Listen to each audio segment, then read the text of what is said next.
നീ ഏതാ വണ്ടിയോ? കീഴ്ക്കോടതിയിലും മേൽക്കോടതിയിലും അനുവദിച്ചല്ലേ, പോയി വരട്ടെ.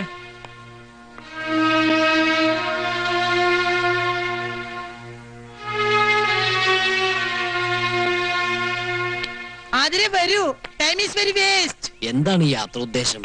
വലിയ ജ്ഞാനദൃഷ്ടിയുള്ള ആളല്ലേ, കണ്ടുപിടിക്കൂ. ക്ഷമിക്കണം, വിവരമില്ലായ്മ ഉണ്ടാ. മനസ്സിലായി. എന്തായാലും നാം ഇവിടെ ഉള്ളിടത്തോളം കാലം അങ്ങയുടെ പേരമകൻ അറിഞ്ഞുകൊണ്ട് ആപത്തിൽ ചാടാൻ അനുവദിച്ചുകൂടല്ലോ. മാർഗമധ്യേ നാം ഒരു അപകടം കാണുന്നു. വിശ്വസിച്ചാൽ നിങ്ങൾക്ക് കൊള്ളാം. ഇല്ല, എനിക്ക് ആരും വിശ്വാസമില്ല. പ്രത്യേകിച്ച് ഇതുപോലുള്ള ആസാമിമാരെ ഒട്ടും വിശ്വാസമില്ല. ആരോടാണ് സംസാരിക്കണമെന്ന് നിനക്ക് നിശ്ചയമുണ്ടോ? വിശ്വാസമില്ലെങ്കിൽ ഒന്ന് പോയി നോക്കൂ കുഞ്ഞെ. ഞാൻ പോവും. അതിരെ കേറ്. അധിക പ്രസംഗം വേണ്ട. അതീന്ദ്രിയ ജ്ഞാനം കൊണ്ടുള്ള പ്രവചനമാ. ഈ പ്രവചനം ഞാൻ പൊളിച്ചടക്കി കൈ തരും. അതിരെ കേറാൻ. വേണ്ട ബാലേട്ടാ, എനിക്ക് പേടിയാ. നിന്റെ ബാലേട്ടനല്ലേ പറയണ? അതിരെ ഇല്ല, ഞാൻ വരില്ല.